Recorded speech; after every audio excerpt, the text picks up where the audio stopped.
My life has always been meaningful. However, music has been that passion for me that makes me happy every time I play or every time I hear it.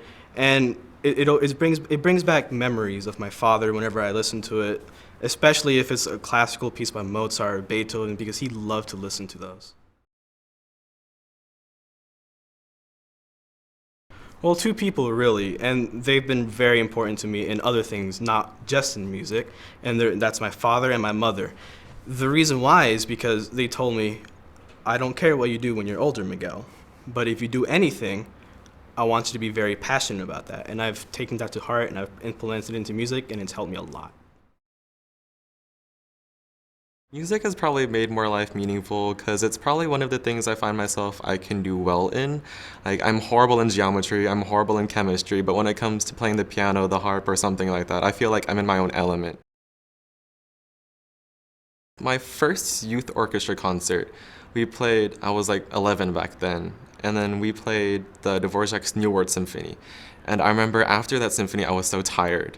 I only played the cello for 2 years, and then jump in and play the New World Symphony with this big symphony orchestra. I think that's how I knew, like, I want to perform with this orchestra, and like in general. So that was a big moment in my life.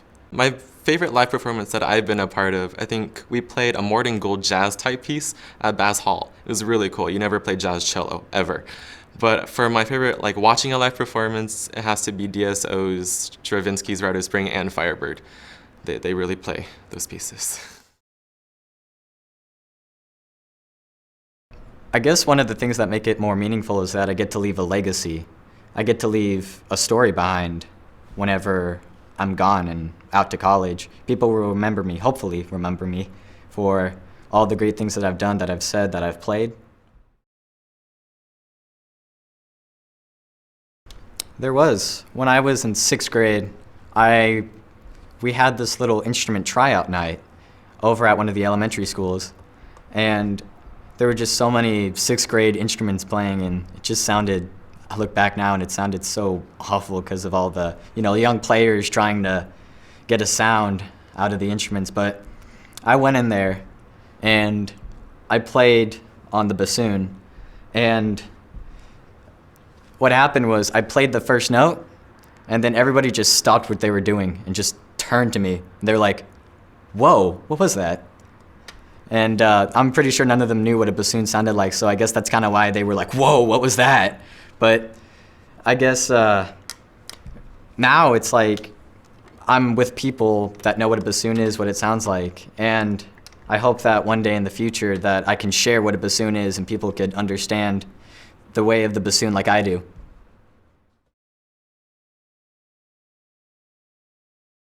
Wow, many people. Well, I would like to say that my parents were a big inspiration. They have pulled me through so much. They put so much of their time and money into the band, into this orchestra, and they helped me push through, and they're going to help me push through college, hopefully.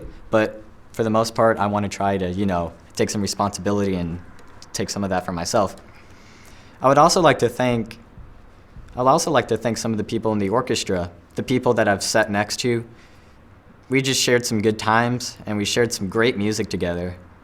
And I can say thank you so much for giving me the time to, experience what you guys have to share to me. It's really awesome. And, well, Dr. Gutierrez, the conductor of the youth orchestra, he's so passionate about the music. I just love it so much.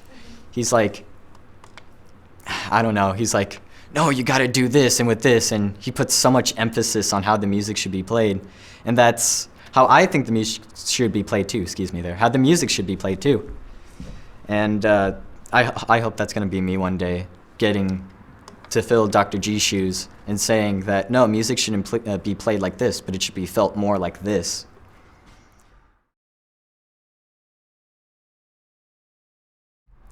My favorite moments are when, well, the solos are really nice. I get to bring out my special color and timbre. But what I really like the most is how in some pieces of the music, we play loud, strong, and forte, and I get to share some of that power just to embrace it and just go at it. But another part, this is a really tough question because there's so many things. to this question. I like it whenever I play really soft because it gives me a chance to get to know myself, be a little softer, get to be all like, hey guys, I'm not so punchful when it comes to music. I can be pretty friendly and lovable too.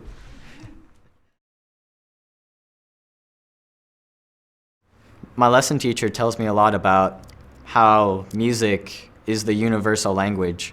There's so many countries, they have distinctive tongues, distinctive languages. But when it comes down to music, it's so easy for other countries to just understand what we play. And, we might have the different accents, but when it comes down to the music, we all play the same. And that's probably one of the more legacies that I want to leave behind, that I can leave a more distinctive sound or more of a distinctive tone whenever I'm performing, so that people can say, wow, man, that bassoon player Stuart, man, he has some kind of vibrancy. I can't even explain it, just blows my mind. I guess that's the kind of legacy I want to leave behind, just that, ah. Oh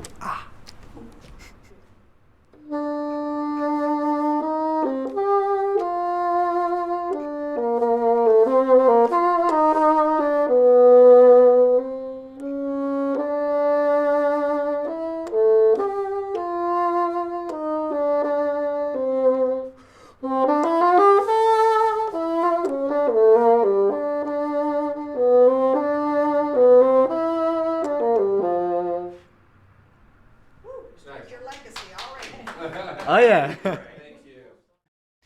Well, what I'm really excited about with learning with the Masters is, from my background as a music educator, I deal with kids in a very isolated situation, and then we'll go to concerts and we'll see virtuosos who are just world amazing. And we very rarely get to understand how someone gets from point A to point B. Very rarely is there someone there to hold their hand and guide them and show them these are the steps. It just seems to kind of happen by magic.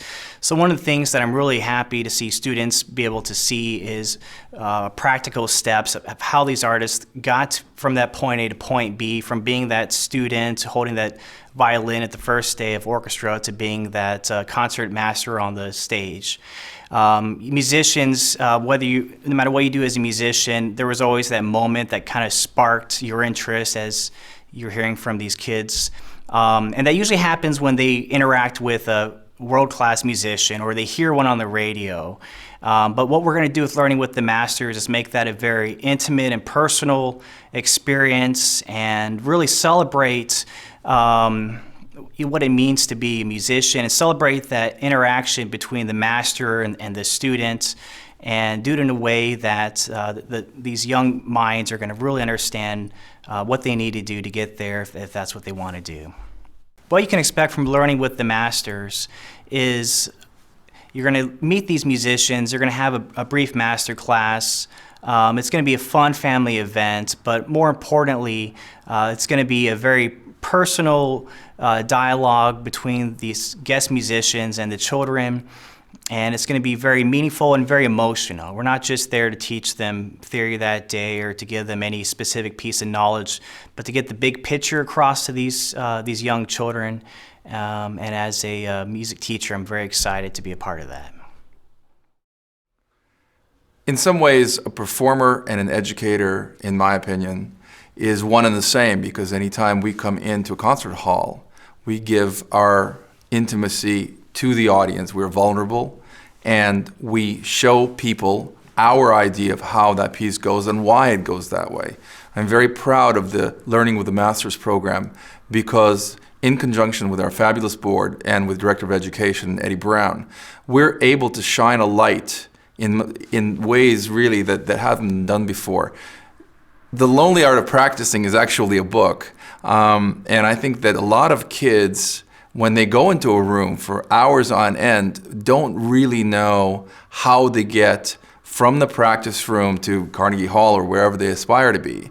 And one of the ways that we can inspire them, and symbiotically they can inspire us, is by having the masters come to them and tell their story when they were kids, how they got there. Maybe the setbacks are the source of inspiration, and maybe the triumphs are a result of the practicing that didn't seem to go anywhere at the time.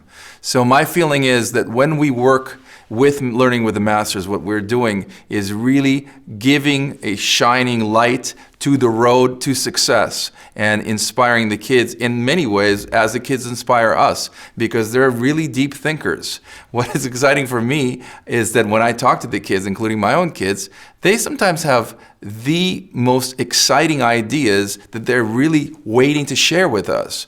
But you know, if we don't talk to them, if we don't let them have FaceTime with our masters, how are we going to know? And so this program I find is unprecedented, and I'm really excited about it. I think we're going to have some really fantastic experiences together that everybody will benefit from.